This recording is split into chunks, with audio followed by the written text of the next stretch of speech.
ubicamos en la parte pediátrica, las infecciones son las lesiones dermatológicas más frecuentes, sobre todo en los niños de áreas más rurales. O sea, en los niños de área rural, lo más frecuente es ver infecciones. Y en los niños de área urbana, lo más frecuente es ver afecciones. Vamos a ver cuál es la diferencia. Entonces, cuando hablamos, si vamos a hablar sobre infecciones dermatológicas, tenemos que comprender que la piel es el órgano más extenso del cuerpo, ¿no? Eso ya lo sabemos desde nuestras básicas. Decíamos que la piel, pues, es el órgano más grande del cuerpo, más extenso, y que tiene múltiples funciones, donde está la termorregulación, pero una función que es muy importante, si no es la más importante, es la de funcionar como barrera, ¿no? Barrera protectora, que nos divide del medio externo, nos aísla del medio externo, nos protege sobre las agresiones del medio.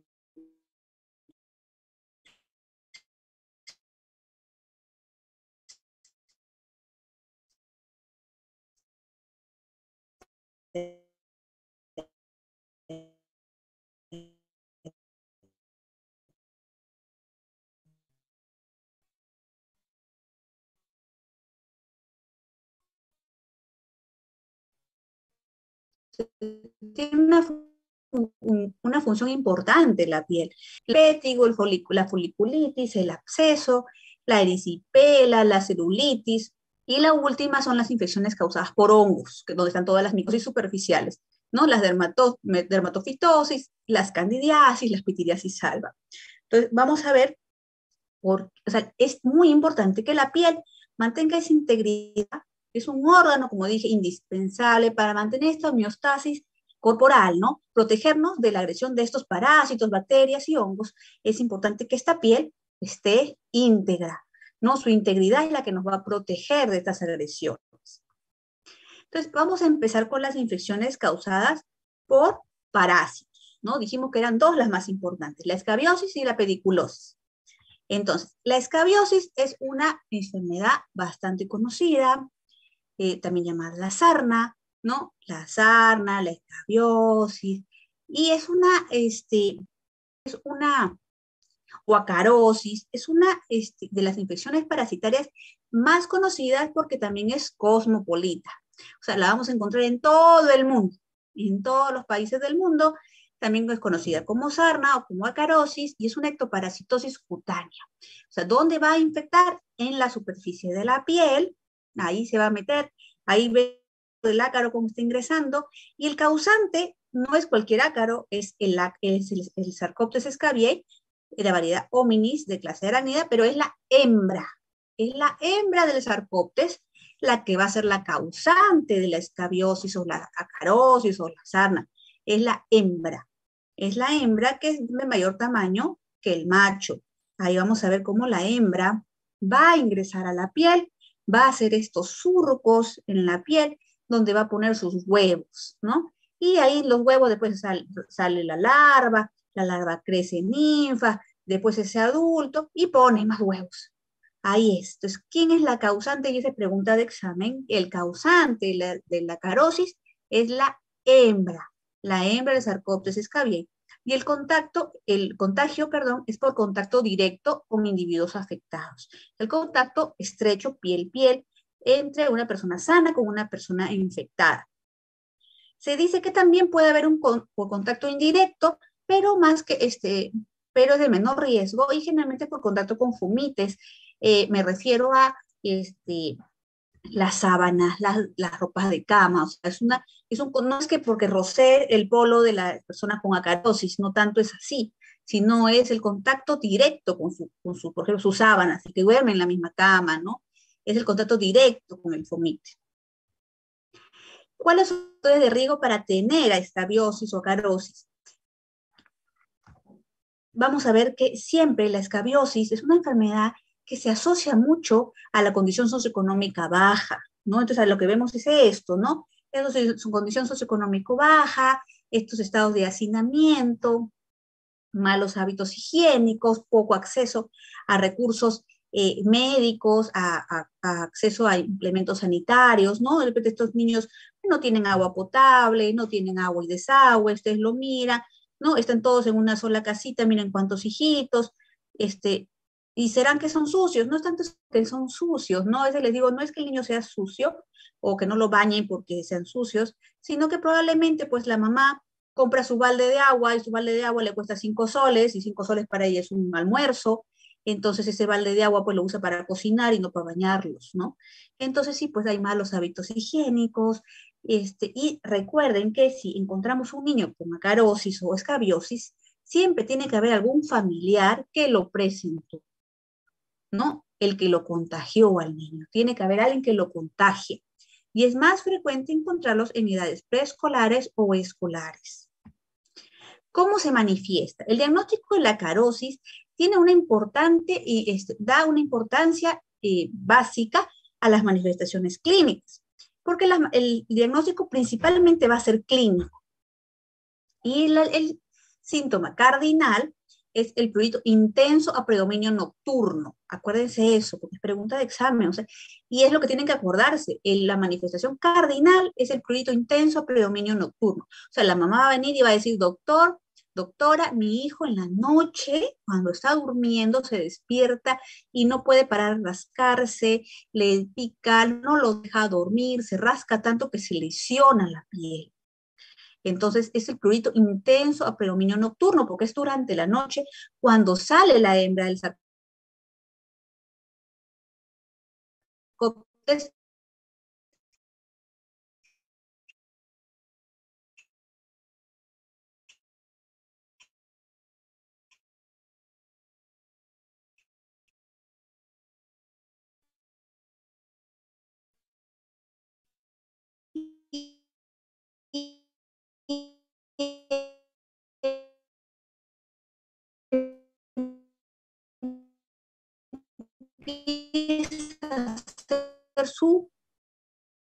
Van a distinguir, estos son el túnel acarino o surco acarino.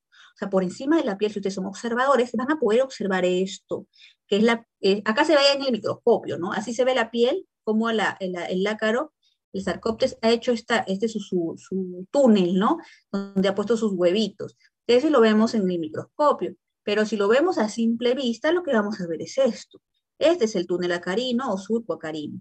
Y también vamos a observar pápulas, vesículas, vesículopústulas, como lo vamos a ver acá. En los niños se pueden ver hasta estos nódulos, miren, estos nodulitos. Estos son lesiones de escoriación por el intenso rascado que presenta el niño, ¿no? Los nódulos, las escoriaciones por el rascado, ¿no?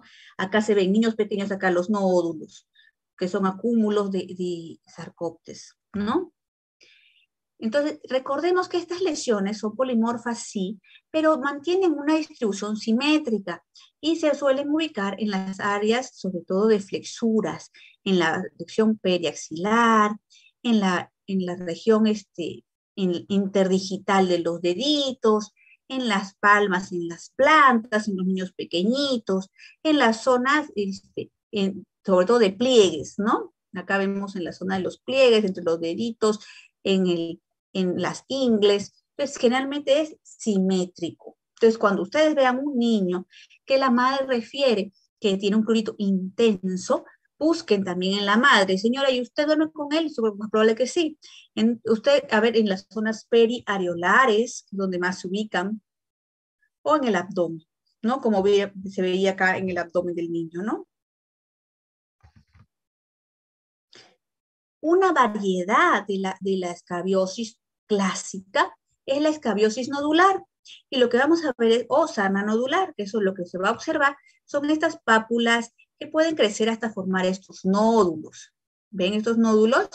Que persisten, a pesar de que ya se inicia el tratamiento, persisten a veces por muchas semanas y siguen siendo, y son intensamente pruriginosas. Miren acá cómo, y puede invadir las zonas de acá de los codos, pero hacen estos nódulos y son sumamente pruriginosos. Otra variedad de la escabiosis clásica, una es la variación nodular y la otra es la sarna noruega o la sarna costrosa, que lleva ese nombre porque tiene esta forma Estas imágenes, miren como si fueran costras. A ver, un segundito, chicos, se voy a... La sarna noruega o sarna costrosa tiene ese nombre por estas placas, ¿no? Que ustedes pueden ver cómo se han formado estas placas en las manos. Y esta es una variedad de escabiosis que la vamos a observar en pacientes inmunosuprimidos. O sea, en niños con síndrome de Down, en niños con VIH-Sida, en niños con tratamientos con corticoide de larga data. En ellos vamos a ver estas placas hiperqueratóxicas, verrucosas, generalmente a predominio acral o distal, y generalmente están sobre una erupción papular generalizada o eritrodermia. Ven, por ejemplo, acá las placas están sobre una piel que está enrojecida, ¿no? Sobre una eritrodermia. Y aquí, como ya son lesiones, digamos, secas, hiperqueratóxicas, puede suceder que incluso no den ningún prurito, que ya no hay prurito. El diagnóstico, como dije, es principalmente clínico, pero también es la clínica, la madre que te va a decir que tiene un prurito intenso, predominio nocturno, y el antecedente de tener algún otro familiar que de repente no tiene el diagnóstico, pero sí tiene los mismos síntomas. O sea, siempre que vean así y tengan duda, digan, señora, ¿y en la casa alguien más también se rasca así de noche? Sí, el hermanito, la abuelita. Entonces, ahí tienen el contacto familiar.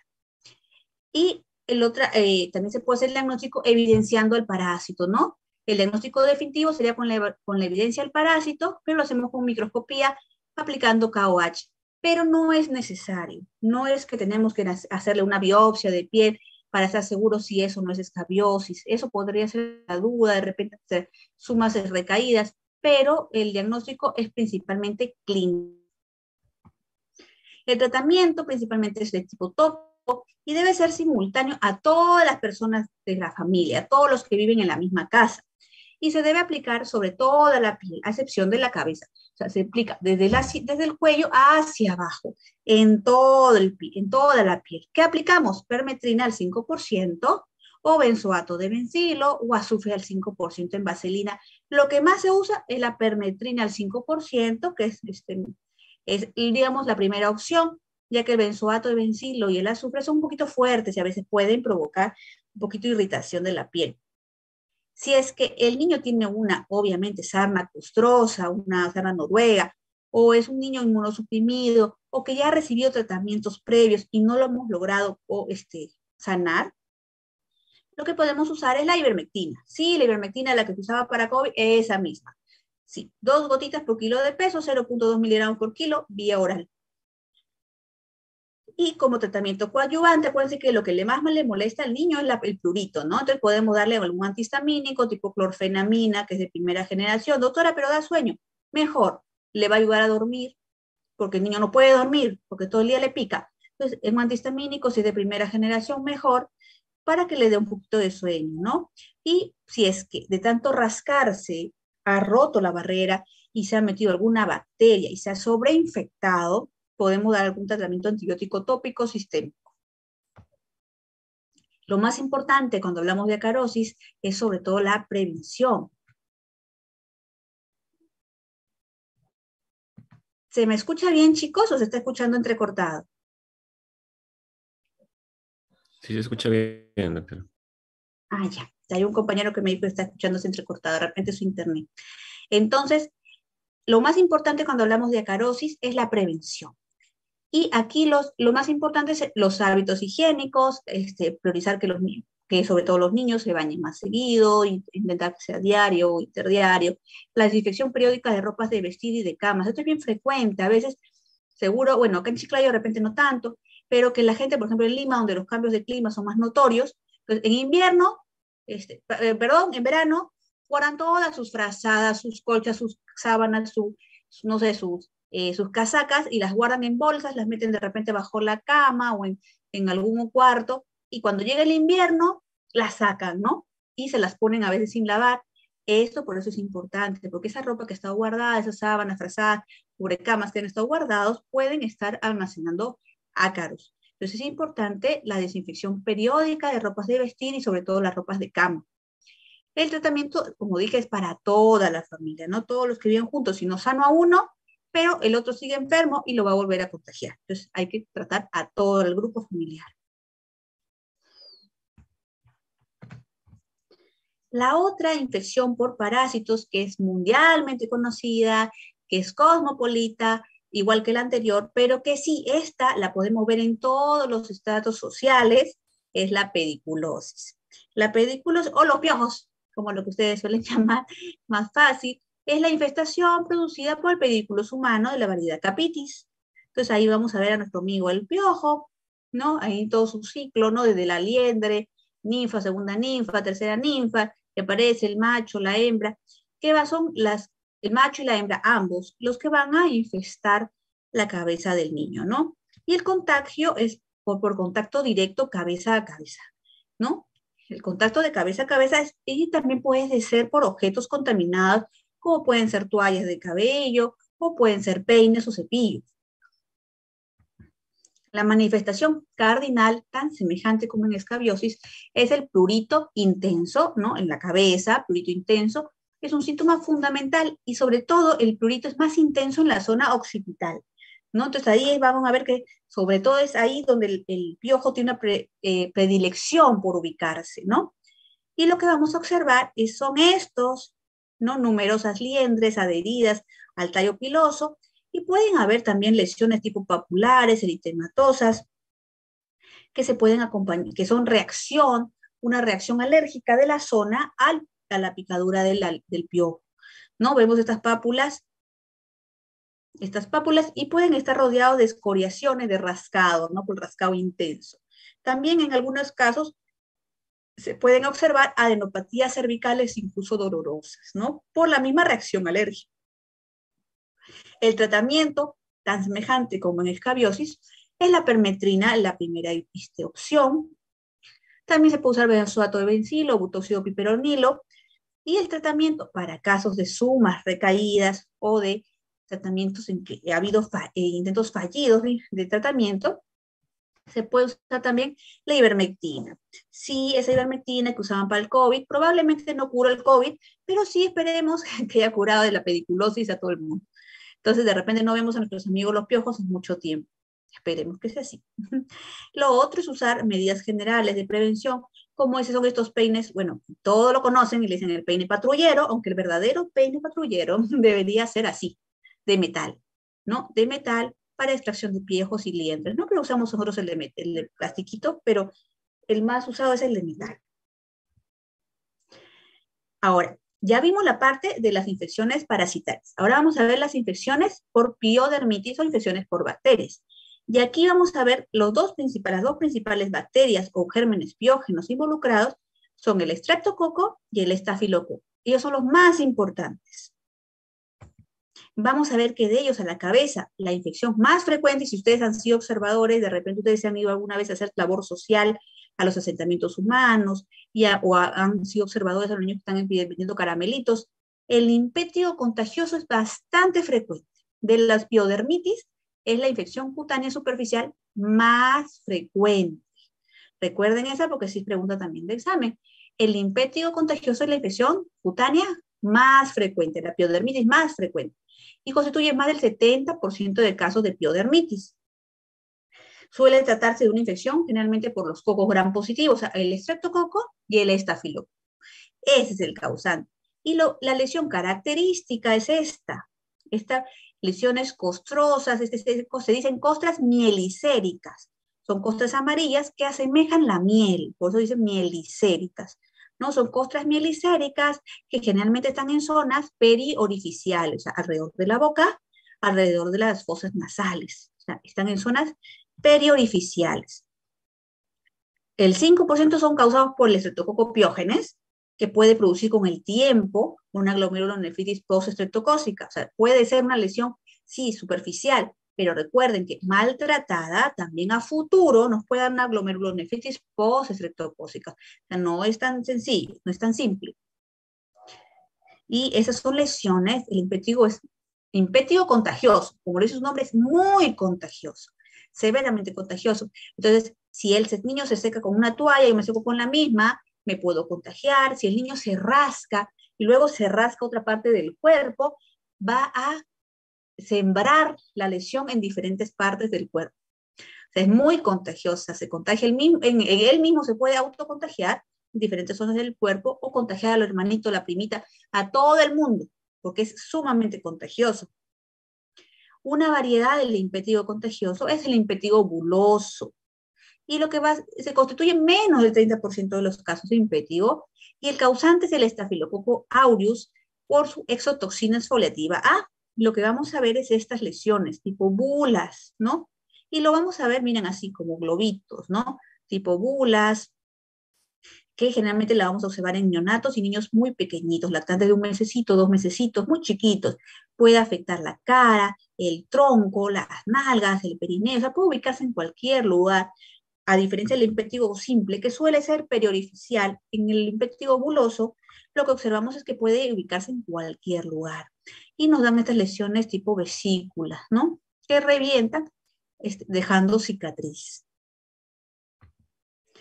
La ectima es una forma ya más ulcerativa, más profunda. Ven acá, ya se hace una úlcera. Lo llegan a distinguir, ya es una lesión más profunda y es ya forma ulcerativa del impétigo, ¿no? Y es causada por el Streptococcus pyogenes. Y es una úlcera poco profunda, recubierta de costras hemáticas, acá ven el borde hemático, adheridas, y es más frecuente observarlo en miembros inferiores, sobre todo en niños pequeños, en ancianos mal cuidados, en inmunosuprimidos. Se acompaña de lesiones tipo adenopatías, tanto principalmente regionales, y curan dejando, como es más una lesión más profunda, más ulcerativa, deja una cicatriz residual. El tratamiento para todos los impétigos, el buloso, la ectima, generalmente primera elección es el tratamiento tópico y es el baño diario, el retiro de las costras milicéricas, pues se puede colocar apósitos húmedos para intentar que caigan sin tanta manipulación, y el tratamiento de elección es la mupirocina o el ácido fusídico. Esas son las primeras elecciones. Y cuando son ectimas, por ejemplo, que son lesiones más profundas, más ulcerativas, y que queremos tratarlo más rápidamente porque deja cicatriz, podemos usar el tratamiento sistémico. Entonces usamos cefalexina, amoxicilina con clavulánico o los macrólidos, siendo la primera elección las cefalosporinas de primera generación, que tienen mejor penetrancia en piel. Ahora, la foliculitis es una infección que va a afectar principalmente a los adolescentes. Aquí, ¿se acuerdan? De repente algunos se acordarán sus compañeros cuando empezaban a crecerles la barba a los adolescentes y se empiezan a afeitar y empiezan a aparecer estas lesiones pustulosas en la base de la barba, ¿no? En la base del folículo piloso. Ahí lo vamos a ver en estos adolescentes, ¿no? La epidermitis localizada en los folículos pilosos, y lo que observamos es una pústula pequeñita, frágil, en forma de cúpula, que se ubica en el infundíbulo del folículo piloso, ¿no? Y pueden ser múltiples y suelen generalmente agruparse, mira cómo se han agrupado, y son también pruriginosas. El patógeno más frecuente es el Staphylococcus aureus, o la Pseudomonas aeruginosa o la cándida también pueden ingresar ahí. Y el tratamiento igual, es tópico, siendo la primera línea las cefalosporinas. El absceso, eso seguro lo han visto, es un absceso periorbitario, es bastante frecuente, se veía con más frecuencia antes de la pandemia, seguro que ya van a empezar a llegar más casos de estos, y se presenta por acumulación de los leucocitos polimorfonucleares, donde vamos a encontrar necrosis tisular y vamos a ver que esta ya no es la lesión superficial, sino ya es una lesión que afecta ya la dermis, ya no solamente la epidermis, sino afecta dermis y tejido subcutáneo. Y generalmente está asociado a traumatismos locales previos, que es un factor de riesgo importante, y que con frecuencia preceden al desarrollo de la infección. O también está asociado a infecciones locales, como por ejemplo una conjuntivitis maltratada. También una sinusitis también de la zona de la nariz. Los gérmenes pueden desplazarse por vía hematógena y dar una celulitis, un absceso como en este caso, ¿no? Y el hallazgo son todos los criterios de flogosis, los signos de flogosis, ¿no? Dolor, rubor, calor, ¿no? Y el tratamiento, siempre que vean un absceso, es drenarlo. La primera acción frente a un absceso es drenaje quirúrgico y antibiótico terapia, ¿no? Sí, igual, siendo las cefalosporinas de primera elección. Ahora, la erisipela es otra infección, otra piodermitis, pero que va a ir a afectar ya no la epidermis, sino ya la dermis superficial. Entonces, lo que tienen que recordar de la erisipela es que el agente causal es el Streptococcus pyogenes y que lo que nos va a dar la imagen patognomónica es que es una placa, miren, es una placa grande, eritematosa, de extensión variable, pero con bordes bien definidos. Ustedes si cogen su plumón, lo pueden dibujar, ¿no? Entonces, generalmente cuando queremos ver si el tratamiento está siendo efectivo, cogemos el plumón y lo dibujamos ahí. Dibujamos todo el borde. El día siguiente, con el antibiótico, vemos si ya está más abajo, está mejorando, ¿no? Es porque la lesión, como al ser involucrada la dermis superficial, lo que vamos a ver es que tiene sus bordes bien definidos, bien demarcados, pero es una lesión muy dolorosa, con mucho prurito, fiebre, linfadenopatías locales, pueden presentar incluso pústulas, se puede ver como una quemadura, ¿no? Pueden haber pústulas, pueden haber ampollas, puede haber necrosis hemorrágica, incluso se puede descamar, se puede pigmentar después, o sea, cuando cae ya la piel, la zona puede quedar una cicatriz pigmentada. El lugar más frecuente, sobre todo en los miembros inferiores, principalmente en las piernas, el 80% de los casos. Hay un 20% que lo pueden hacer en rostro, pero no es frecuente. El tratamiento de elección también es antibiótico. Obviamente el antibiótico es una bacteria y aquí el antibiótico de elección es la penicilina como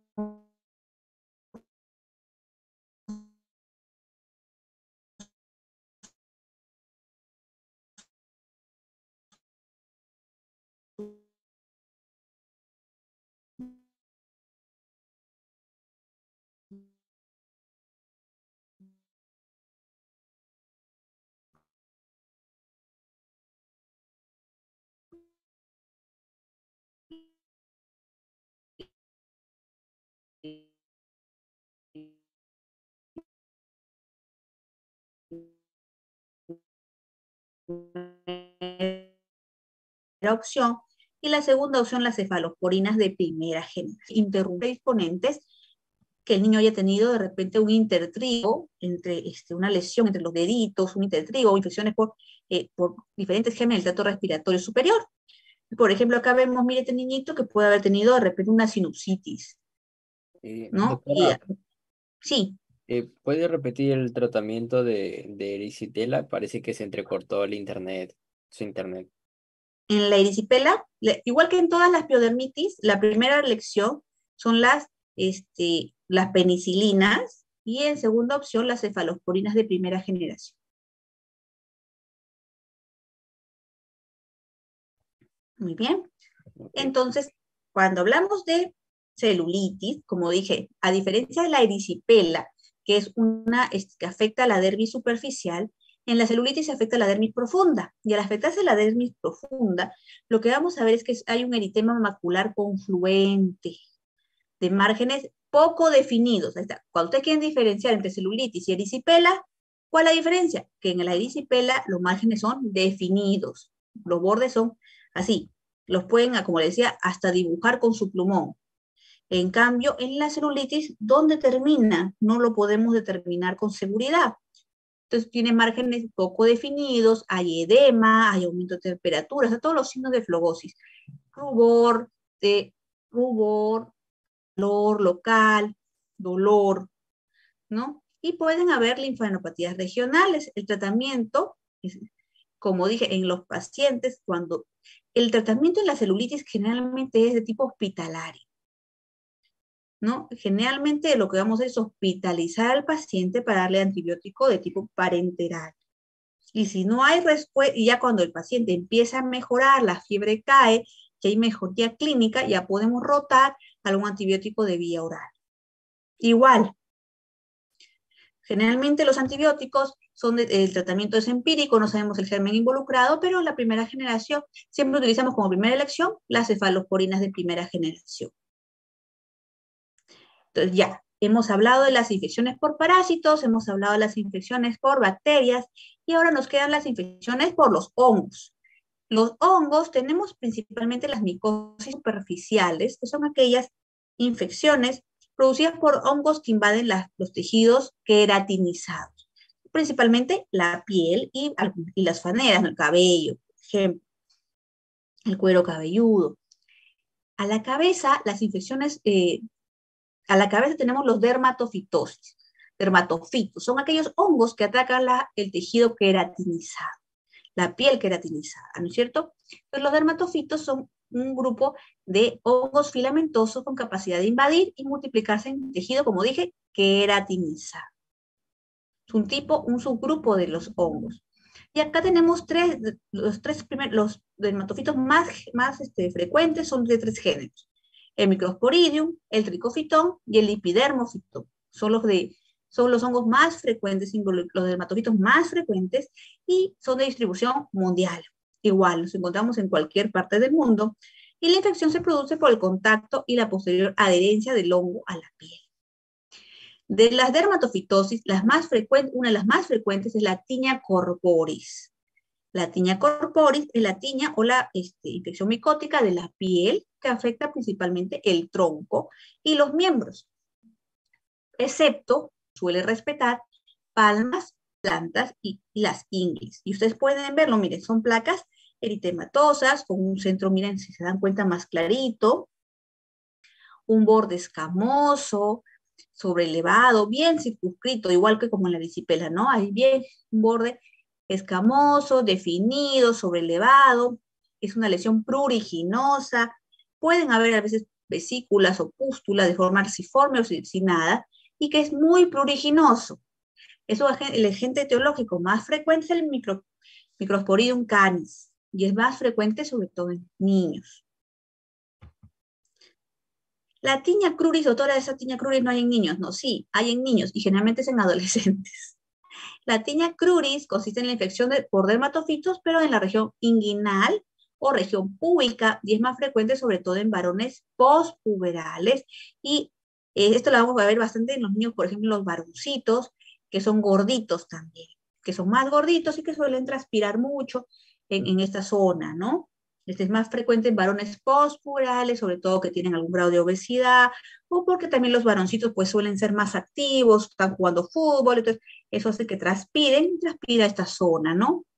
Es más frecuente en varones postpuberales, y el factor predisponente es la maceración o oclusión de la piel, o sea, la sudoración, humedad, la obesidad, sudoración excesiva, el ejercicio físico intenso o la ropa interior muy ajustada, ¿no? El agente etiológico más frecuente es el Tricofitón rubrum, el Metagrofites y el Flocosum. Y suelen coexistir generalmente con una tiña pedis. Se debe sospechar en una cándida si además de la zona inguinal se compromete también el escroto, ¿no? Y el tratamiento, como en casi todas las dermatofitosis, son los imidazoles tópicos o la terbinafina. Ahora, dijimos que también es frecuente la tiña pedis. Sí, todas las dermatofitosis, la más frecuente es la tiña pedis. El pie de Aclet, sí. La dermatofitosis más común y de mayor incidencia es la tiña pedis. En el 70% de los casos de dermatofitosis es por tiña pedis. Y aquí tenemos el Tricofitón rubrum o el Tricofitón metagrofites. Ellos son los involucrados. Y tiene que haber un factor generalmente predisponente, como una humedad local, ¿no? A veces es bastante frecuente, por ejemplo, verlo en épocas de verano, ¿no? Cuando los chicos andan descalzos alrededor de las piscinas. Entonces, la humedad local, o los chicos que usan zapatillas no se ponen las medias en verano, entonces transpiran, y esa humedad local funciona como un factor predisponente, ¿no? Esa maceración, o los niños con hiperhidrosis que le transpiran mucho los pies, el uso del zapato muy oclusivo, ¿no? Y hay variantes clínicas a ellas. Tenemos las variantes disidróticas o las hiperqueratósicas. Por ejemplo, es una hiperqueratósica tipo mocasín, o sea, que ha hecho como escamas, una piel seca, escamosa, y que forma así como si fuera un zapato, ¿no? Y como tipo mocasín. O las interdigitales, que también son bastante frecuentes, interdigitales con maceración, como se ve en las fotos, miren. Y el tratamiento, como dije, en todas las tiñas de tipo, todas las tiñas superficiales, que son los derivados de imidazólidos, ¿no? El clotrimazol, todos los azoles, todos los imidazoles, o la terbinafina. La tiña manum es un poco frecuente en los niños, se puede ver generalmente en algunos adolescentes, pero no es frecuente, es poco frecuente. Es de evolución más crónica y está asociado con la tiña pedis también, por contacto. Y el agente es el Trichofiton rubrum, el Flocosum, el Metagrofitis, son los mismos gérmenes. Y generalmente están en la mano derecha o la mano dominante, ¿no? Es la mano que a veces más usan, más húmeda, porque están haciendo labores, ¿no? También puede ser bilateral. Y el tratamiento también son con imidazoles o terbinafina, como todas las tiñas. La tiña faciei, le he colocado, es una tiña bastante rara. La tiña faciei, una infección originada por el Trichofiton rubrum o el Tonsurans. Y lo que vamos a ver es que es una tiña peculiar, por eso la pongo, le dicen tiña incógnita. ¿Por qué, doctora? ¿Porque es rara? No, porque hace esta forma, porque hace esta forma de signo de interrogación. Por eso le dice la tiña faciei o tiña incógnita, porque hacen esta forma, una lesión, una placa eritematosa de aspecto un poco anular, así media redondeada, de bordes circinados, sobrelevados, y miren cómo hace esta forma como si fuera un signo de interrogación, ¿no? Por eso le dicen la tiña incógnita. Y es muy rara, y el tratamiento igual con los imidazoles o la terbinafina. Ahora, también tenemos las tiñas que no solamente afectan la zona de piel, digamos la parte de piel sin pelo, sino tenemos la parte de las tiñas que afectan también el cuero cabelludo. Entonces, ahí vamos a ver que esta tiña capitis es casi exclusivo de los niños prepuberales. O sea, es muy raro que lo vean en un adolescente, un niño grande, no, es más bien en niños pequeños. Seguro que lo han visto por ahí, a niños en la calle que tienen pues un huequito de pelito que no hay, y generalmente está asociado a la tiña capitis. Es casi exclusivo de niños prepuberales y es producido por dos tipos de hongos, el tricofitón y el microsporidum, el microsporum. Y la presentación clínica es dependiendo, puede ser una tiña si es microsporídica, es de tipo ectotris, y si es tricofítica, es de tipo endotris. Y esta tiña es bastante importante diagnosticarla prontamente porque va a dejar una alopecia residual. Ven cómo acá ha dejado estos focos alopécicos, miren donde ya no se ve folículos pilosos, sí. O sea, la tiña logra invadir el cuero cabelludo y deja lesiones cicatriciales donde ya no va a crecer folículo piloso. Por eso es importante diagnosticarla prontamente y tratarla. La tiña es una variación de esta tiña capitis, es una forma inflamatoria, una forma severa, o también llamada quirión de Celso. Miren, es una lesión bastante llamativa, miren, es una placa pseudotumoral, granulomatosa, dolorosa, fluctuante. O sea, si lo tocan, pueden sentir la cabeza como que se hunde, porque todo está lleno de pústulas, lleno de secreción purulenta, y tiene costras mielicéricas, las llevan a distinguir, miren las costras mielicéricas en su superficie. Y cuando lo comprimes, lo que va a salir es que va a salir pus por la secreción, va a salir pus, secreción purulenta, por esos agujeritos, ¿no? Y esto se le llama el signo de la espumadera, ¿no? Entonces, si alguien tiene alguna duda de que esto es un querión de Celso, presiona la cabeza y lo que va a salir secreción tipo, secreción purulenta por los orificios y lo que es el signo de la espumadera. Acuérdense, esta variación de la tiña capitis es bien llamativa y es pregunta de examen porque es una lesión fluctuante, es una inflamación severa y que va a dejar cicatriz. Y está generalmente asociada a agentes etiológicos de tipo zoofílicos. El tratamiento, como dije, va a ser con antifúngicos. En estas tiñas capitis son antifúngicos que deben penetrar el folículo piloso. O sea, el tratamiento es de tipo sistémico. Obviamente no vamos a poner cremita en la cabeza, ¿no? Entonces tenemos que usar tratamiento sistémico. El antibiótico de elección es la griseofulvina, de 20 a 25 miligramos por kilo día, y el tratamiento es largo, por 6 a 8 semanas. También se puede utilizar terbinafina, itraconazol o fluconazol, obviamente vía oral. Y se le puede asociar un champú con ketoconazol que va a ayudar a reducir la diseminación de la infección.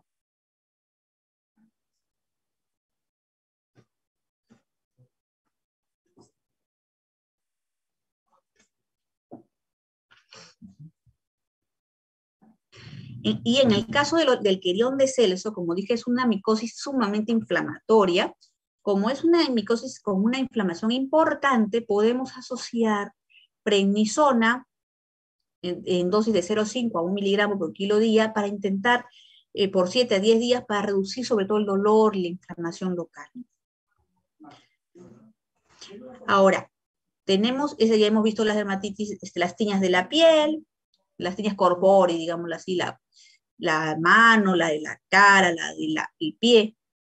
Y tenemos las tiñas, hablando de ya la tiña del cuero cabelludo, ya vimos las tiñas capitis, y faltan las tiñas de las uñas, las tiñas unguiales, y son producidas por dermatofitos en el 91% de los casos.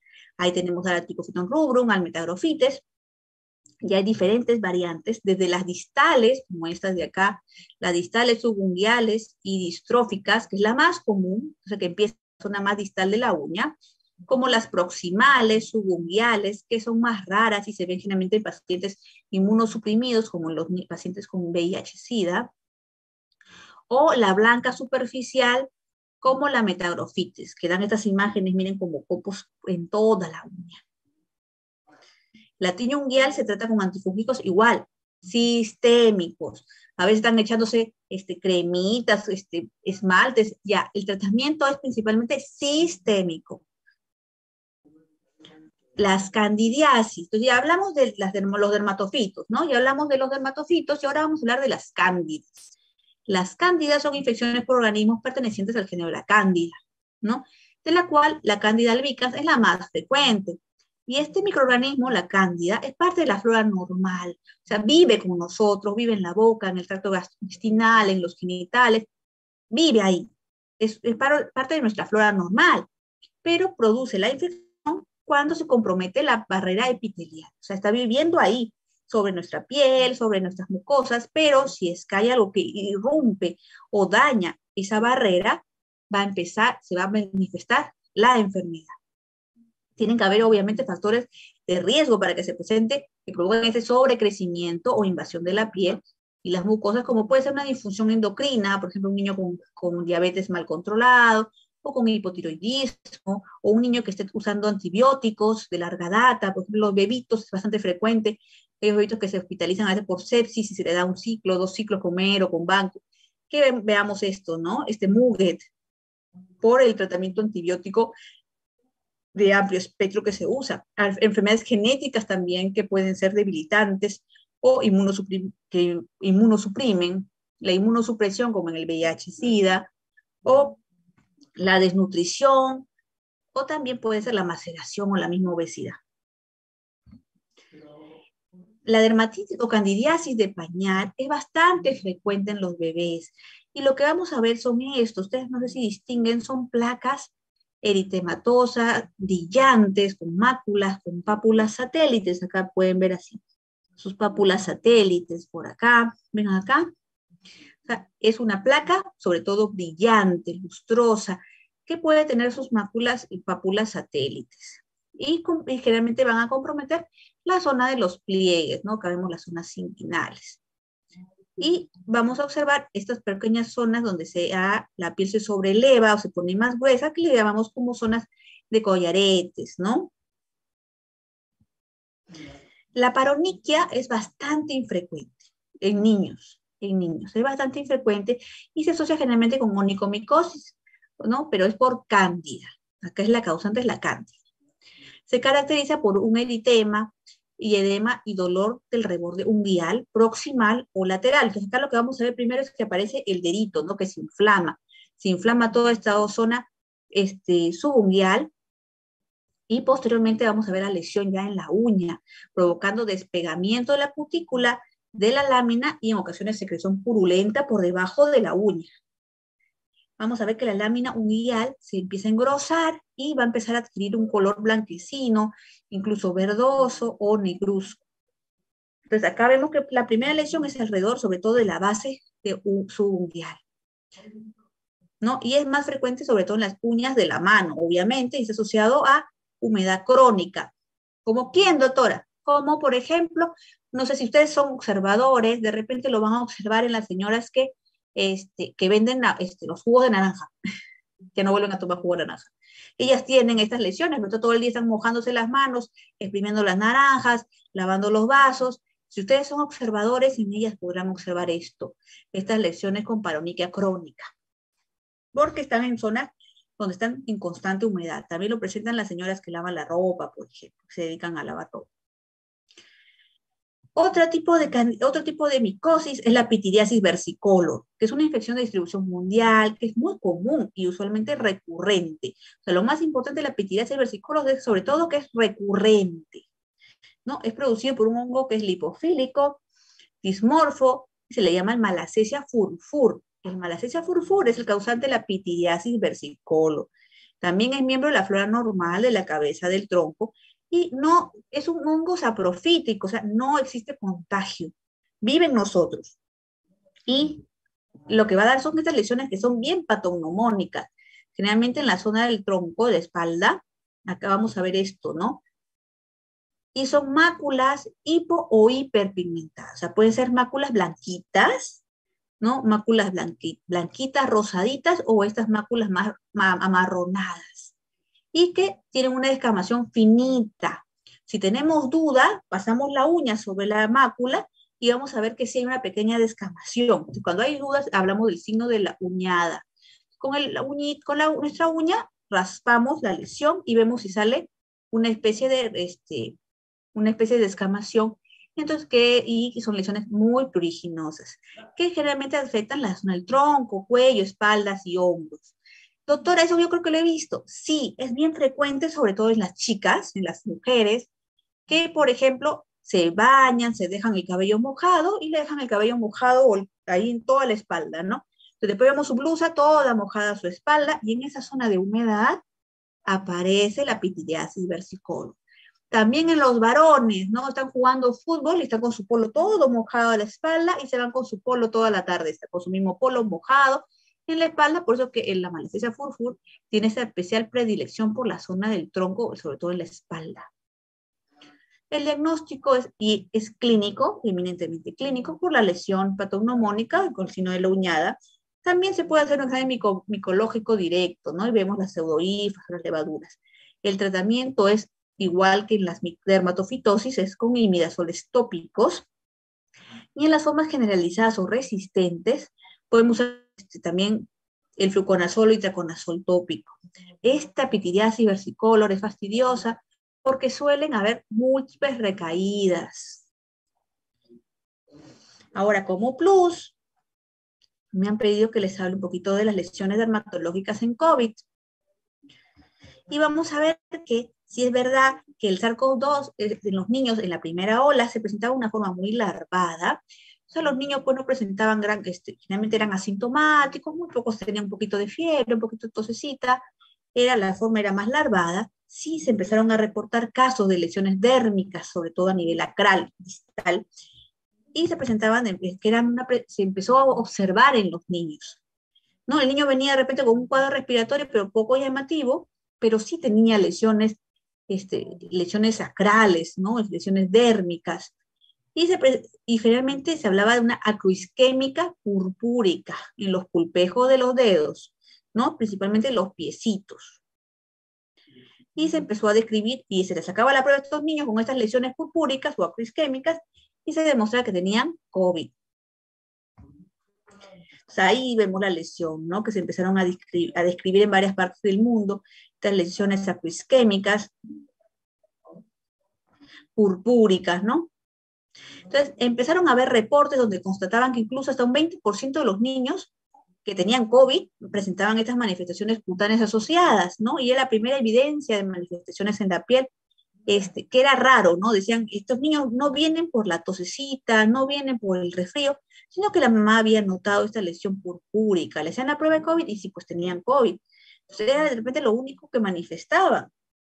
Y no se presentaba, relativamente frecuente, el 20% de los niños con COVID lo hacían. Las primeras manifestaciones fueron reportadas en 2 pacientes adultos con dificultad respiratoria severa, ¿no? Y después ya se hizo un estudio con 1.099 casos en China, donde empezaron a reportar los casos. Subsecuentemente hubieron casos y reportes de series de casos, ¿no? Y recientemente hubo una publicación de más de 375 casos por los españoles que los dividían las lesiones en 5 patrones. Hablaban de estas lesiones, miren, o sea,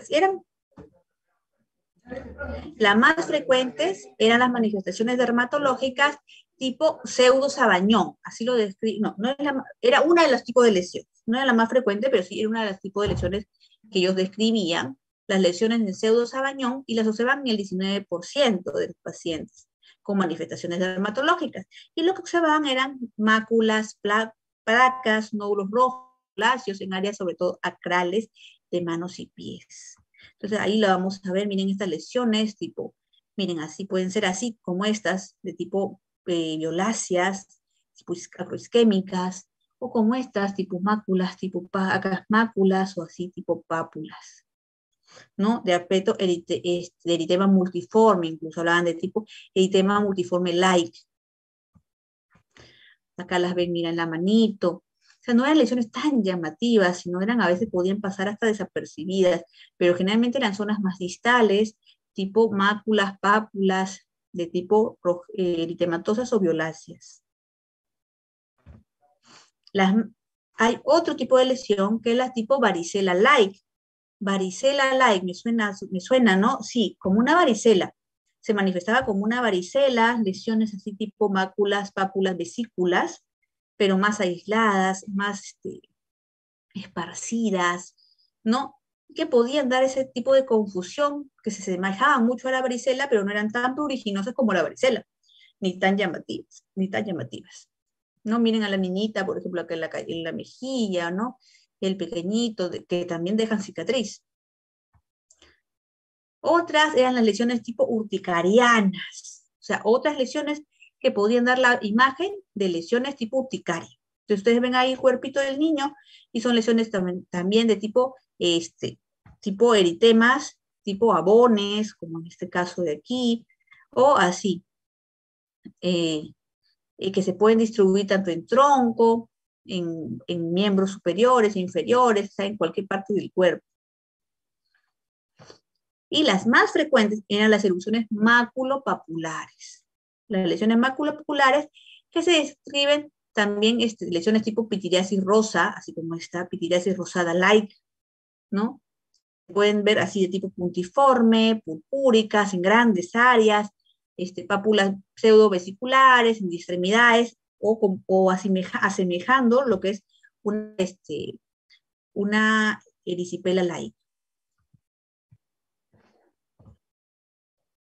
Entonces acá vemos las lesiones que pueden ser tipo máculas, pápulas difusas. Estas son lesiones a veces que pueden hasta pasar desapercibidas. Y las más graves eran las lesiones tipo líbedo o necrosis, que las vamos a ver en el 6% de los pacientes y era bastante infrecuente. No es que sea tan infrecuente, sino que se va a ver en regiones, sobre todo en regiones más distales, y se asocia mucho a pacientes, sobre todo desde pacientes que se veían en la UCI, pacientes sumamente graves, con enfermedad severa, que muchos de ellos fallecían por COVID. Entonces eran lesiones así tipo necrosis, ¿no? En zonas sobre todo acrales. Era la lesión más grave. También se publicaron casos de niños que desarrollaban lesiones muy semejantes a la enfermedad de Kawasaki. Algunos lo llamaron como Kawasaki-like, otros después lo llamaron posteriormente como el síndrome inflamatorio multisistémico asociado a COVID, que todavía lo seguimos observando de vez en cuando en niños, y en el que vamos a ver que el cuadro respiratorio o gastrointestinal evoluciona, o sea, empieza su cuadro de COVID con un cuadro respiratorio, con un cuadro gastrointestinal, y que cuando ya el niño ya no está en estadio IgG, sino en estadio, perdón, ya no está en estadio IgM, sino en estadio IgG, o sea, ya no está en la fase aguda de la enfermedad, posteriormente va a empezar a presentar fiebre, eritrodermia, inyección conjuntival y un mal estado general. O sea, imita mucho al Kawasaki. La diferencia es que se presenta en niños más grandes. Y en estos casos se especulaba que probablemente la infección viral del COVID podía hacer que desencadenara la enfermedad de Kawasaki, pero no era muy claro.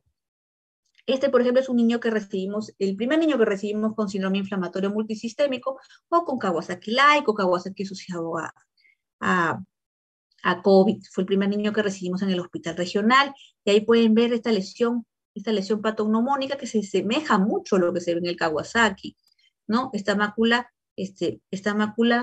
difusa, de bordes irregulares, miren la inyección conjuntival, ¿no? Acá en la región en los labios, ¿no? La inyección en los labios, pero sí, se asemeja mucho al Kawasaki y el tratamiento es el mismo que en el Kawasaki. ¿Alguna pregunta, chicos, mientras voy cargando la otra clase? Que es un poco más cortita.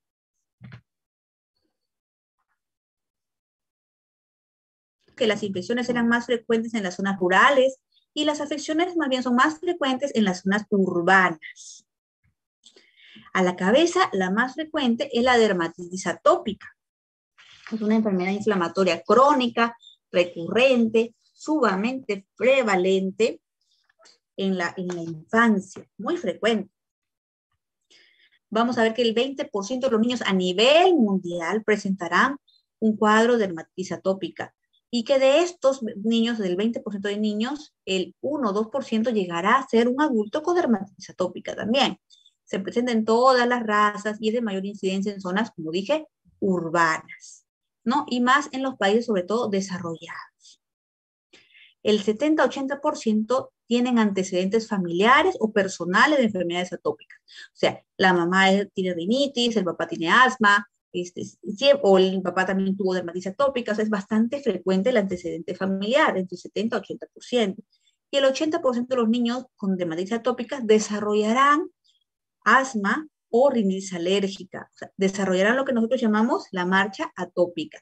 ¿Qué es la marcha atópica? Decimos que cuando el niño nace, un primer signo de atopía va a ser la presencia de un eczema o costra láctea. No sé si han visto algunos bebitos que aparecen como si tuvieran una costrita acá en la cabecita. Ese es el eczema o costra láctea y está asociado a dermatitis atópica o algún grado de atopía. Posteriormente son niños que presentan alergias alimentarias. Con los años pueden asociarse a asma bronquial o, lo que es bastante frecuente, la rinitis atópica o rinitis alérgica. Vamos a ver que la dermatitis atópica puede ser de inicio temprano. O sea, el 60% de los casos de dermatitis atópica se presenta entre los 6 meses a un año. De ellos, vamos a ver que el 85% de los casos de dermatitis atópica ya tienen el diagnóstico antes de los 5 años. Y de esos, el 60% remiten a los 12 años. O sea, muchos sí en la adolescencia suelen mejorar. A veces ustedes se acuerdan, algunos de ustedes ha sido un poquito alérgico de niño, ¿no? O sea, siempre me salían ronchas, pero ya después de adulto ya no. Sí, un 60% en llegar a la pubertad o a la adolescencia irán desapareciendo estas atopías. Algunos persistirán hasta adultos, ¿no? Hay también algunas dermatitis atópicas de inicio más tardío que pueden aparecer después de la pubertad o incluso algunas dermatitis atópicas que pueden aparecer ya en la edad senil, mayores de 60 años. Para que se pueda presentar la dermatitis atópica tienen que confluir varios aspectos. La etiopatogenia está relacionada a varios aspectos. Debe haber una predisposición genética, ¿no? Se habla de genes que estarían involucrados a ellos, una disrupción de la barrera epidérmica, tienen que haber factores ambientales que se asocien a ella y una alteración de la inmunidad. O sea, para que pueda presentarse la dermatitis atópica, tienen que presentarse todos estos aspectos.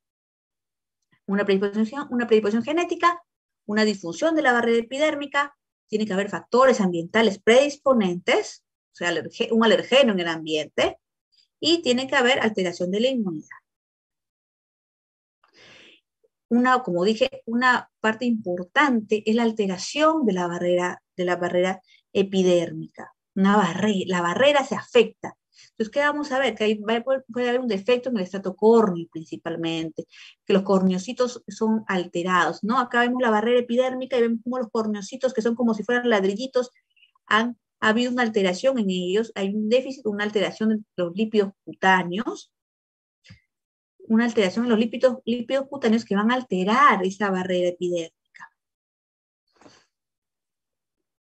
Entonces, es sumamente importante esto, ¿no? La barrera epidérmica, como dije, estos corneocitos, una disminución en la filagrina, que es otro término importante, por otro grupo, sí, el déficit de la filagrina es importantísimo, porque disminuye el factor de hidratación natural, haciendo que esta barrera no sea impermeable.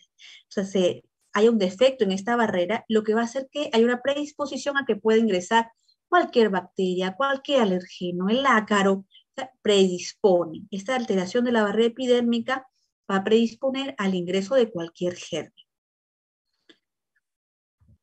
Entonces acá vemos al pequeñito, al niño chiquitito, vamos a ver que un signo patognomónico igual es el prurito intenso.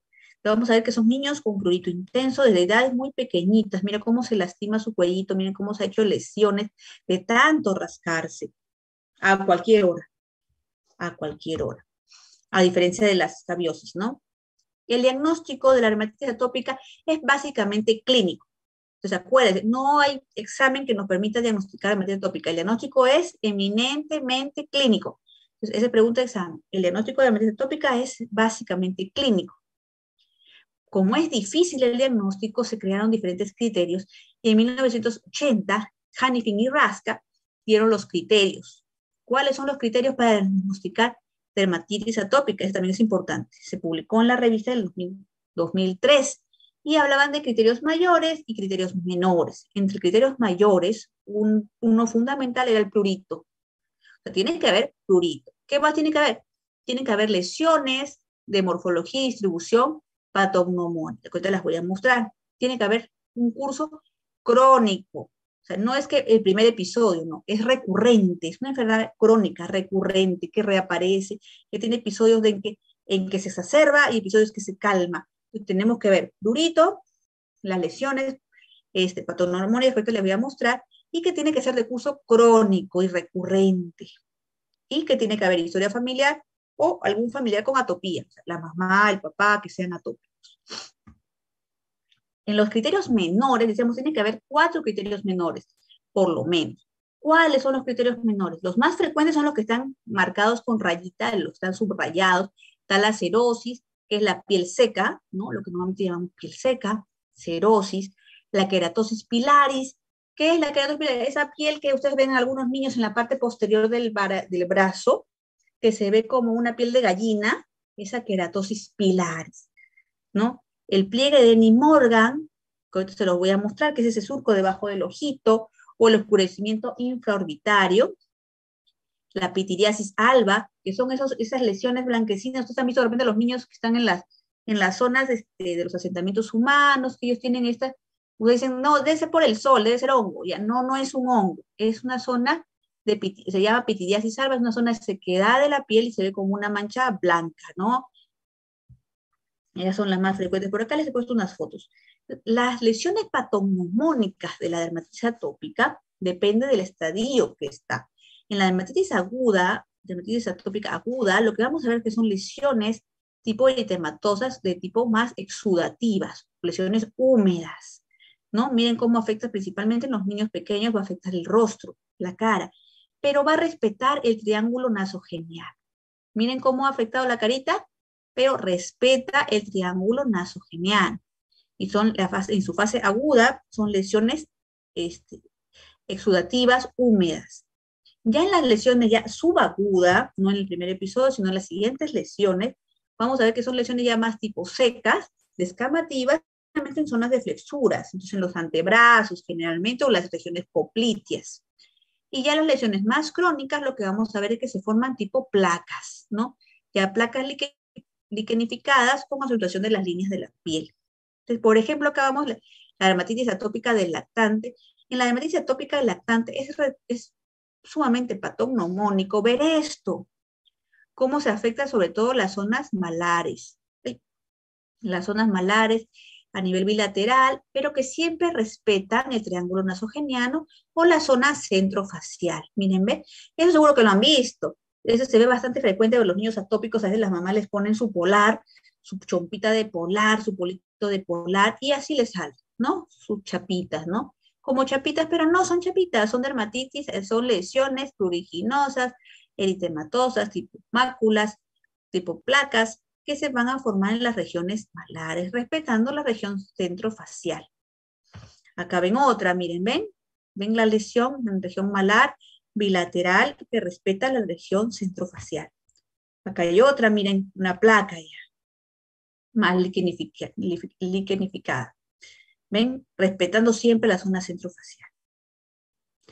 En los niños ya más grandecitos, en los niños ya adolescentes, prepúberes, ya más grandecitos, vamos a ver que serán las lesiones ya en el nivel de pliegues, ¿no? A diferencia de acá, que es en zonas de extensión, como la carita, en los niños ya lo que vemos es en la región de las flexuras, ¿no? Entonces vemos acá en el pliegue popliteo, en la región antecubital o incluso en el cuello.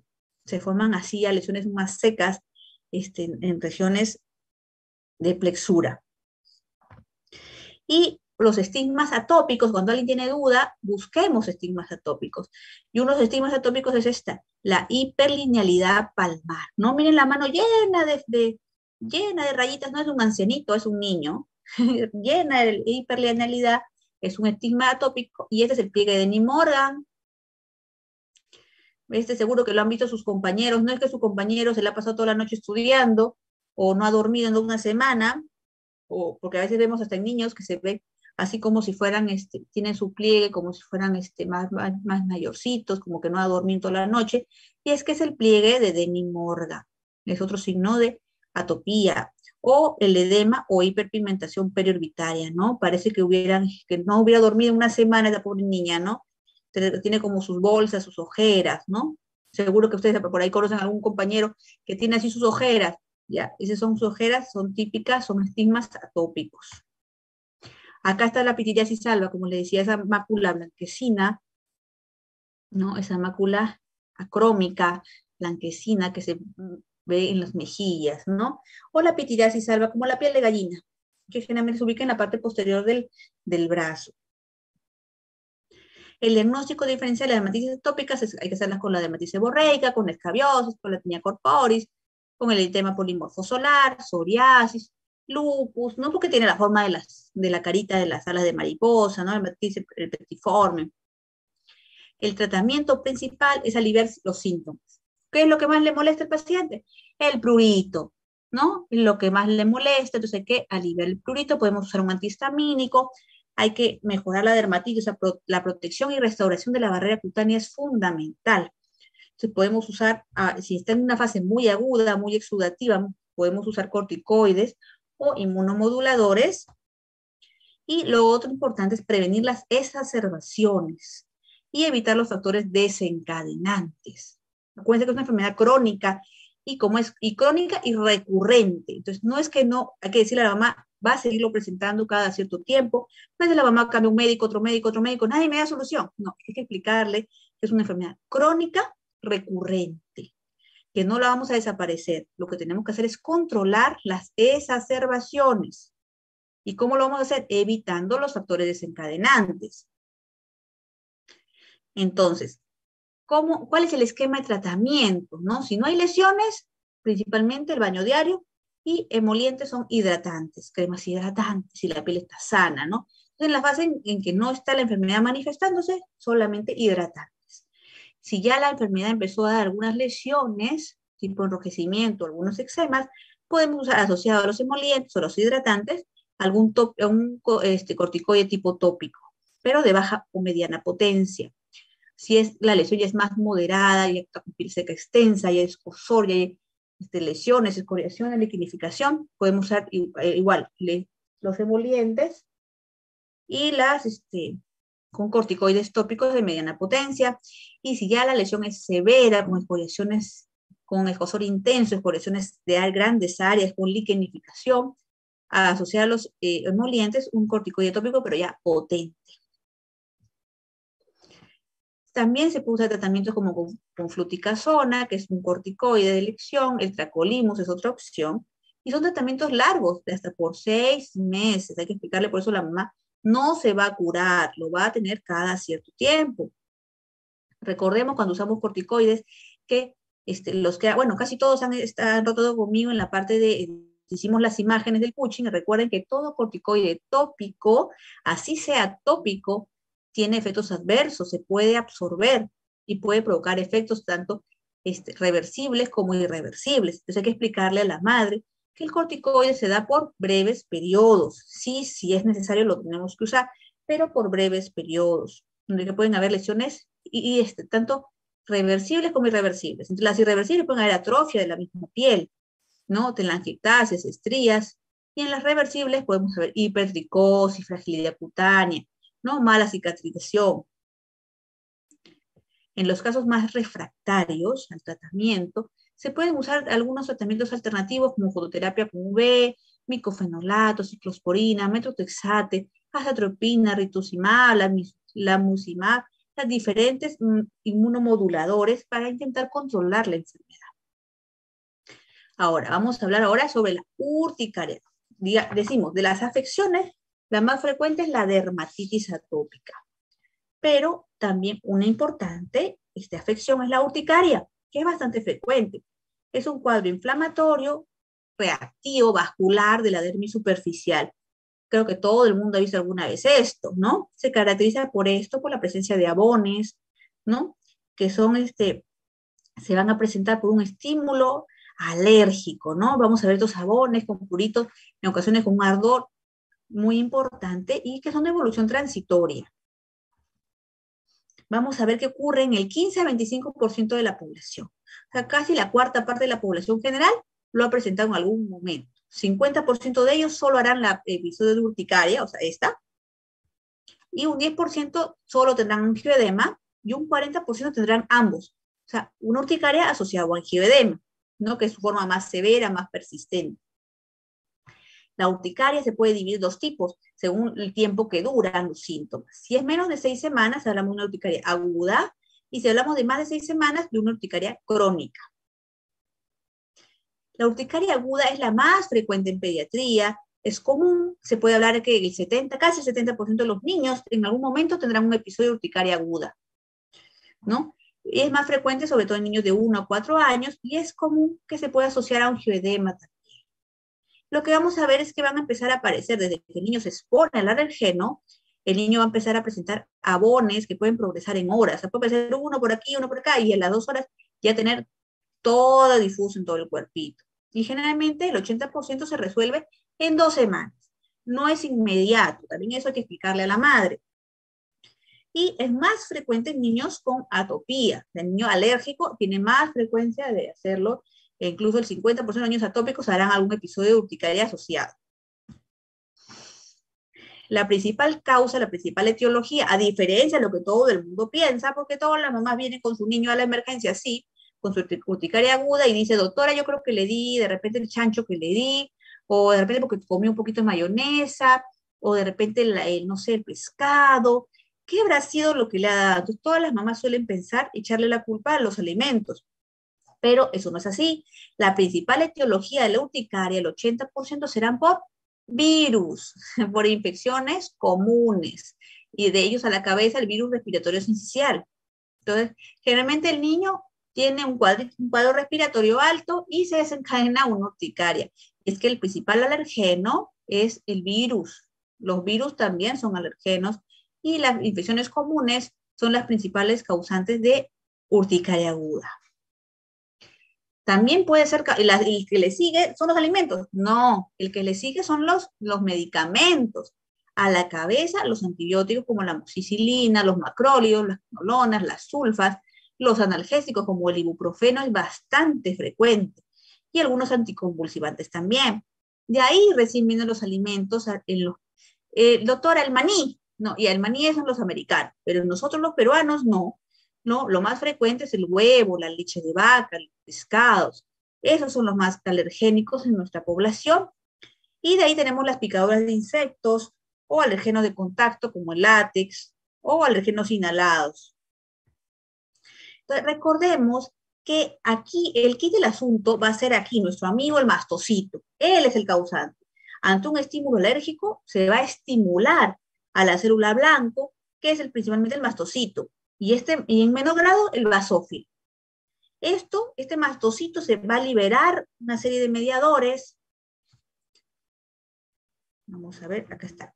Este mastocito va a liberar, o sea, cuando llega el estímulo al mastocito, el estímulo alérgico en su fase inicial, vamos a ver que se va a degranular, ¿no? Se va a degranular y va a liberar diferentes citoquinas responsables de la adherencia y de la permeabilidad vascular, así como va a liberar principalmente histamina, ¿no?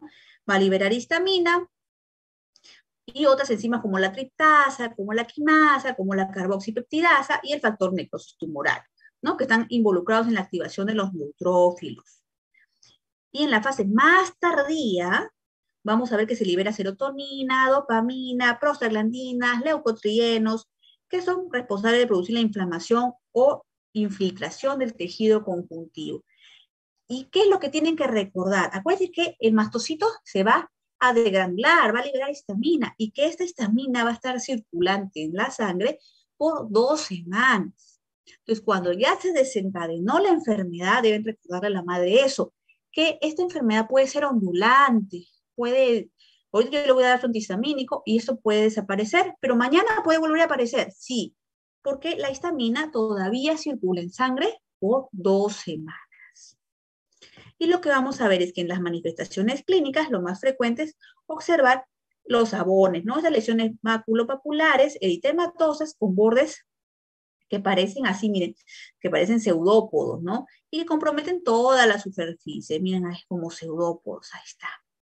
Esos abones, lesiones maculopapulares de bordes regulares, definidos en forma de pseudópodos. Son lesiones polimorfas, ¿no? Ahí lo vemos en la carita, ¿no? Que se puede presentar, o que está ya lesiones ya más, tipo más equimóticas, ¿no? Ya que va a haber un edema circundante con ruptura vascular. Una variación de la urticaria aguda es la urticaria anular aguda. Es un subtipo de urticaria. Y es de inicio agudo, y acá lo que vamos a ver característicos son abones anulares, arqueados, policíclicos, y que se asocia a un edema facial de manos y pies, y es más frecuente en niños pequeñitos de 4 meses a 4 años, y puede haber o no fiebre, pero el niño no luce tóxico. Entonces, ¿cómo es, doctora, la lesión patognomónica de la urticaria anular? Esta. Decimos lesión en tiro al blanco o en diana, ¿no? Pareciera, mira, parece un tiro al blanco, muy redondita, con su centro más clarito, y que pareciera que tuviera así como para tirar el dardo, ¿no? Una lesión en diana, se dice, ¿no? Lesión tipo tiro al blanco, con un centro equimótico, que generalmente en las zonas de los miembros inferiores. A ver, tipo tiro al blanco. Acá también lo vemos, sobre todo en las zonas más distales, ¿no? En las piernitas. Entonces, se hizo un estudio en el Hospital del Niño buscando cuál era el agente etiológico más frecuente desencadenante de urticaria. Y como dije, no eran los alimentos, a la cabeza eran los antibióticos. Y ahí estaba el 60% de los casos había sido por consumo de furazolidona, ese medicamento que usamos para la diarrea, ¿no? De ahí le seguía el trimethoprim sulfametoxazol, la amoxicilina, el ibuprofeno, de ahí venían recién los alimentos marinos, de pescado, ¿no? Acá miren, casi similar, el paracetamol, la ceftriaxona, la dexametasona, dicloxacilina, la eritromicina. La diferencia de lo que todo el mundo piensa, que es el pescado, el chancho, todo le echan la culpa a todas las comidas, no, son los antibióticos, los medicamentos, ¿no? Los AINES. El diagnóstico es generalmente por una historia clínica rigurosa. Vamos a ver un niño que debe tener un antecedente de infección de repente respiratoria, o el consumo de medicamentos. A veces el niño vino solamente por un dolor de gargantita, el médico le mandó su amoxicilina y apareció la urticaria, ¿no? Entonces, el antecedente es muy importante, el diagnóstico es clínico, entonces es importante la historia clínica, ¿no? Ver el antecedente de infecciones, de consumo de medicamentos, de repente algún alimento, o la picadura de algún insecto. Es importantísimo el examen físico, y vamos a ver las lesiones, como dije, patognomónicas, y estos abones. Acuérdense, cuando hablamos de urticaria, la lesión patognomónica, ¿cuál es? Abón, el abón. A veces pasa que en la noche el niño estaba así, como se ve en la foto, la mamá dice, mañana lo llevo al pediatra. Y cuando llega el pediatra ya no tiene nada. Y el doctor, pero le juro que ayer tenía las... Ya, se va a su casa y le vuelve a aparecer los sabones justo. Entonces tenemos esa duda. Eso no es una urticaria. Entonces para eso usamos el signo del el dermografismo rojo. Cogemos nuestro lapicero y hacemos las marcas en la piel. Así me lo ponen a escribir. Y lo que va a salir es que se va a marcar así la piel, ¿no? Eso es un dermografismo rojo. Y nos va a ayudar a hacer el diagnóstico, ¿no? No es necesario hacer ningún examen auxiliar, solo coger mi lapicero y le hago las rayas y va a salir. El tratamiento principalmente es identificar cuáles son los factores agravantes, ¿no? Identificar qué fue, de repente fue amoxicilina, fue furosolidona, qué le dio la madre, a qué se expuso, ¿no? Y debemos actuar sobre los mediadores, ¿no? Como ya dije, cuando ya se liberó la histamina, entonces probablemente no podamos pararla, ya el mastocito se degranuló. Entonces, ¿qué tenemos que hacer? Actuar sobre los mediadores, ya vamos a darle un antihistamínico por 2 semanas. El doctor me dijo 3 días, ya 3 días, ya va a bajar en 3 días, pero va a aparecer el quinto, al sexto, al séptimo día otra vez, porque acuérdense que la histamina está circulante. Y entonces tenemos que controlar los síntomas, sobre todo el prurito, que es lo que le molesta al niño. Acuérdense siempre el tratamiento por lo menos por 2 semanas. Y usamos los antihistamínicos clásicos, los de primera generación, la clorfenamina, pero da sueño. Sí, pero al niño le pica. Es mejor que duerma un rato, ¿no? Que se relaje. Entonces nos va a ayudar la clorfenamina. También podemos usar antihistamínicos de segunda generación, como la desloratadina, la levocetirizina, ¿no? Cuando no hay respuesta en monoterapia, se dice que se pueden combinar uno de primera generación con uno de segunda, ¿no? De repente una clorfenamina con una levocetiricina, también se puede intentar. Pero acuérdense que siempre el tratamiento debe ser por 2 o 3 semanas, que es el tiempo de vida media de la inmunoglobulina E. Entonces, acuérdense eso, hay que explicarle eso a la madre. Como medidas generales, debemos tratar de evitar todo aquello que libere histamina, ¿no? Los alimentos, no es que no, doctor, tú le dices, no le dé pescado, no es porque el pescado, pero no le provoca el pescado, ya está bien, no lo provoca el pescado. Pero si le doy pescado, es un alimento rico en histamina y va a elevar la reacción. Entonces hay que tratar de disminuir los alimentos ricos en histamina, como alimentos fermentados, como queso fermentado, las conservas, por ejemplo, el jodok, el chorizo, el pescado, el atún, las sardinas, los mariscos, que van a desencadenar mayor reacción a la histamina, ¿no? Legumbres, tomate, espinaca, y alimentos que liberan histamina, como el alcohol, la clara de huevo, la fresa, el plátano, la piña, los frutos exóticos, el maní, las nueces, las avellanas, el chocolate. Explicar, no es que no puede comer dulces el niño porque es alérgico, sino que en este momento, en esta fase, hay que disminuirlos o de plano prohibirlos. Como dije, un porcentaje de niños se van a asociar a un angioedema. Si se llega a asociar la angioedema a la urticaria, es indicación de hospitalización, sí o sí. Entonces tenemos que hospitalizarlo y mantener una vía endovenosa permeable. ¿Qué es lo que más le tenemos miedo? A una edema de glotis, ¿no? El edema de glotis puede causar la muerte del niño en breves instantes. Entonces, si vemos un angioedema, lo primero que tenemos que hacer es hospitalizar y arrancar el tratamiento con clorfenamina o dexametasona o hidrocortisona en lugar de dexametasona, tratar de bajar el edema, sobre todo de la glotis. Ahora, otra afección importante es el prurigo infantil o urticaria papular. El prurigo infantil también es bastante frecuente, se ve mucho acá en Chiclayo, yo lo veo con bastante frecuencia. El prurigo infantil son lesiones cutáneas causadas por sensibilización a los antígenos salivales inoculados por la picadura de un insecto hematófago. Entonces, son esas lesiones que vemos en los niños, generalmente en sus piernitas, porque le picó la pulga, le picó el zancudo, le picó el mosquito. Seguro que lo han visto. Es frecuente entre los niños de 1 a 5 años y es más frecuente en las estaciones, obviamente, de verano, cuando hay más zancudos, ¿no? Entonces, seguro que sí lo han visto, ¿no? Que son esas lesiones como pápulas. Ahorita las voy a mostrar. ¿Cómo se presenta el prurigo infantil? Vamos a ver que en la primera fase, lo primero que tiene que haber es que tiene que haber una picadura o mordida de un artrópodo, ¿no? pero no va a ser en la primera picadura que se va a presentar el prurito, sino es en la reexposición al mismo antígeno específico, o sea, en la reexposición. Vamos a ver que se va a desencadenar una respuesta inmune y una reacción inflamatoria aguda, que va una reacción de hipersensibilidad inmediata asociada a la IgE, ¿no? Entonces vamos a ver histamina, ¿no? Involucrada, y una permeabilidad capilar también asociada. Entonces lo que vamos a ver es que ante una exposición repetida, o sea, el niño nuevamente le pica el insecto, entonces empieza a ver la reacción. Esa fase de hipersensibilidad tardía o tipo 4, donde vamos a estar involucrados los linfocitos T, los complejos inmunes IgM, el complemento, y ese infiltrado linfohistiocítico y vasculitis circundante, ¿no? Que van a dar esta lesión patognomónica. Acuérdense, ¿cuál es la lesión patognomónica de la urticaria infantil? La pápula de Tomasoli. Ahí está.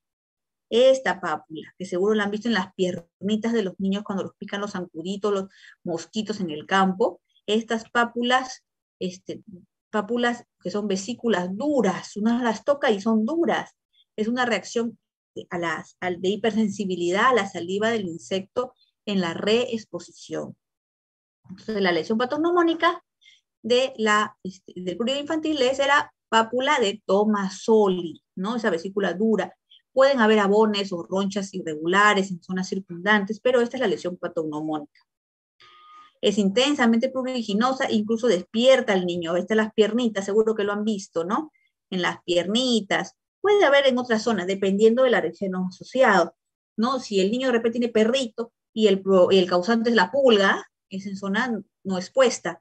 Y si es el zancudo, es en zona expuesta. Entonces acá vamos a ver, ¿le picó en la planta del pie? No, le picó en las piernas probablemente, pero la reacción alérgica la van a manifestar en cualquier parte del cuerpo, y los niños pequeños pueden presentar en las palmas o en las plantas. Y lo vamos a ver así, tipo vesículas duras, no lo toca y es duro, no es como acá que dice, parece agüita, parece agüita, pero tócalo y es duro. Esa es la vesícula o pápula de Tomasoli. El diagnóstico es principalmente clínico y de exclusión, ¿no? Y lo más importante de la historia clínica cronológica. O sea, la mamá dice, no, me fui al campo el día sábado, no sé, le salió un poquito le picó unos zancuditos, pero se le dan ronchitas chiquitas, pero después cuando hemos vuelto a ir al campo la siguiente semana, se ha llenado de vesículas duras. Esas son las pápulas de Tomasoli. Acuérdense que siempre el prurito infantil es en la reexposición. Hay unas pruebas más sofisticadas, dosaje de IgE, activación de basófilo, pero estas no hay en Perú. Bueno, sí hay la dosaje de IgE, pero es bastante costosa y no justifica, y la activación de basófilo no hay en Perú.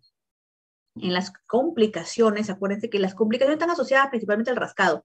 El niño tiene prurito intenso, entonces se rasca tanto que se lesiona la barrera cutánea y se mete la infección bacteriana, ¿no? El estreptococo puede ingresar y causar una lesión bacteriana. Generalmente estas pápulas de Tomasoli desaparecen con el tiempo, pero dejan una hiperpigmentación residual o hiperpigmentación residual. Seguro que han visto niños así que en sus piernitas han quedado marcas así. Y es propio de la cicatriz. ¿Cuál es el tratamiento? El punto cardinal que tenemos que decir. Acuérdense que acá el punto, digamos, lo más importante que tenemos que recordar es que el paciente se ha expuesto al alergeno y lo ha picado. Entonces, los puntos cardinales son las 4 P's. Hay que explicar a los padres o cuidadores que deben tener prevención en relación a los zancudos, a los mosquitos, debe usar su repelente, si va a ir al campo, usarle su repelente, ponerle su polo de manga larga, ¿no? Tratar de controlar el prurito para que no deje marca con algún antihistamínico, y lo más importante es el manejo de las lesiones. El baño diario para que el niño no se rasque y se vaya a meter la infección. Otra afección importante ya son los adolescentes, es el acné.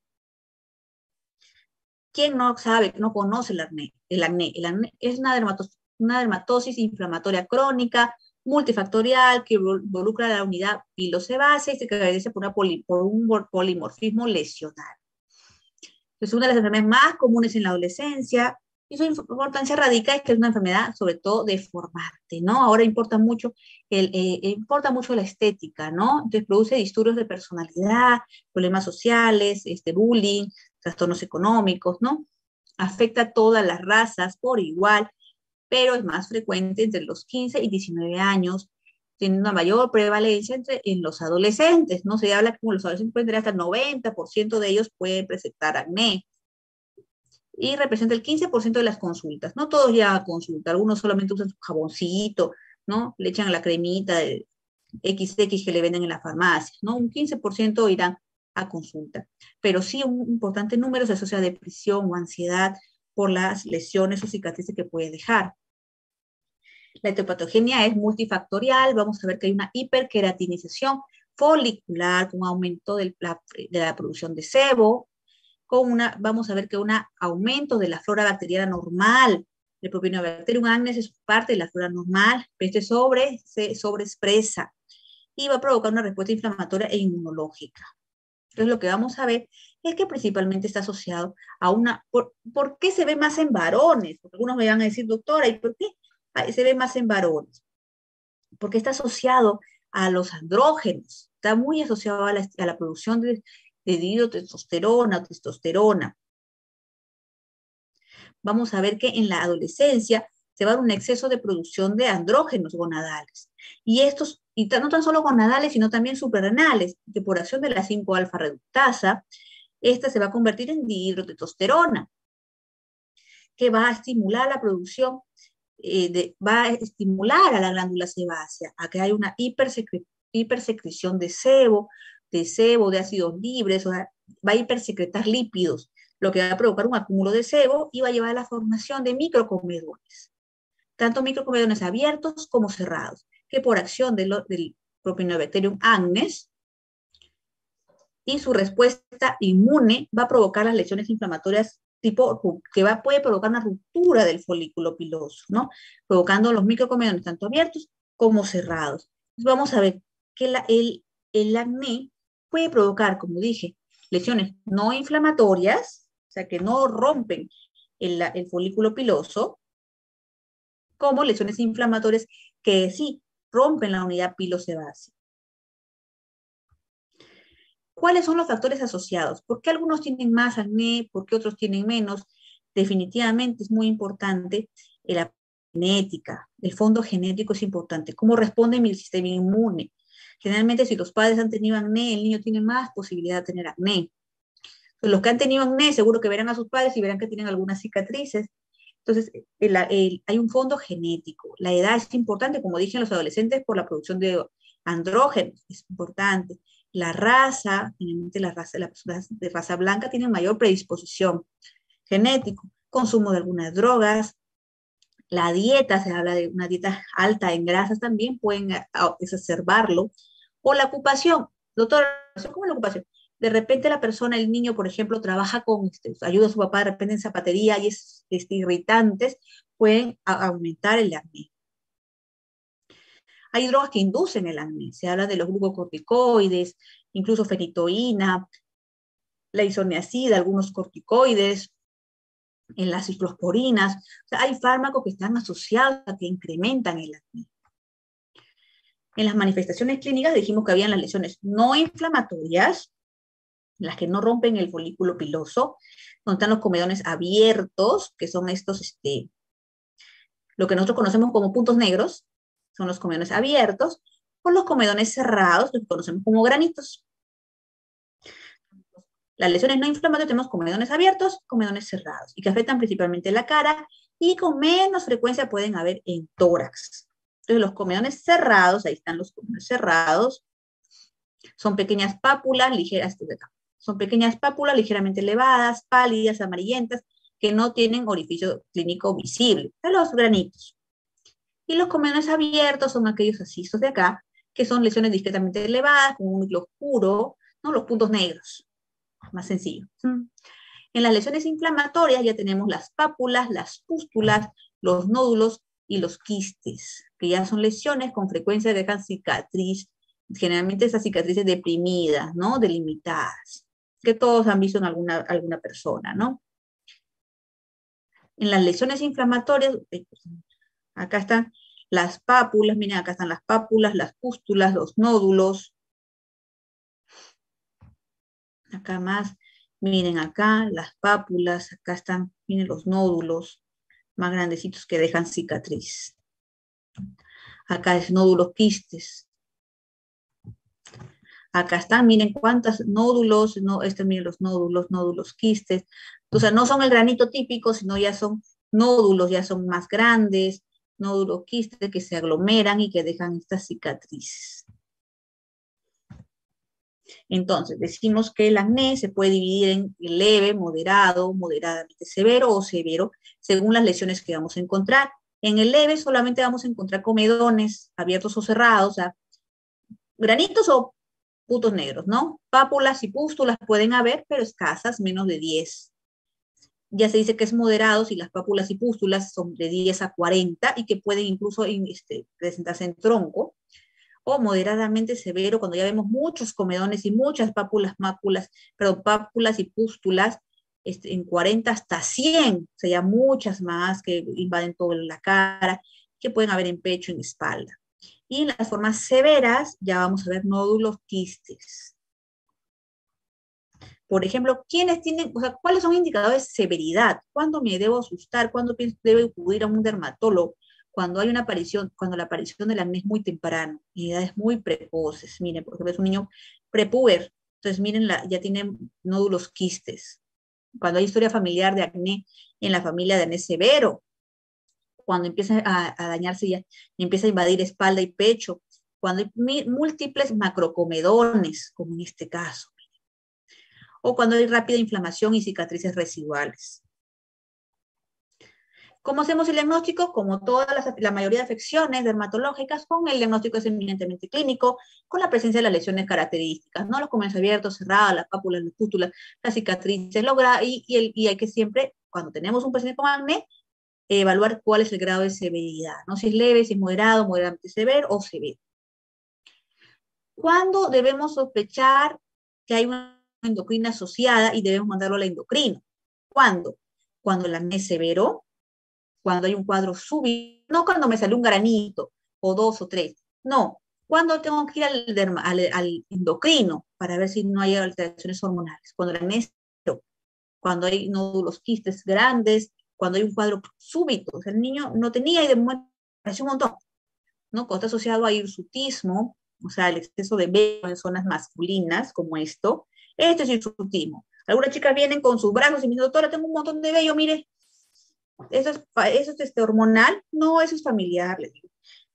El hirsutismo es el vello en zona masculina, el vello en zona, o sea, una mujer en zona masculina, en el pecho, que no debe tener, en la zona, miren, del ombligo, ahí no, ahí tienen los hombres, las mujeres no. Cuando está asociado a periodos menstruales irregulares, o cuando la chica no menstrua, no menstrua con cierta frecuencia, hay amenorrea de menos de 8 ciclos, o sea, menstrua menos de 8 veces al año. Cuando está asociado a alopecia androgénica, se le empezó a caer el cabello como un varón, hay infertilidad o hay acantosis nigricans. Esos son signos de alteraciones hormonales. O hiperandrogenismo, como dije, hiperandrogenismo, o sea, signos de vello en zonas andrógenas, zonas masculinas. Entonces, si te estamos pensando en una alteración hormonal, hay que pedirle obviamente las hormonas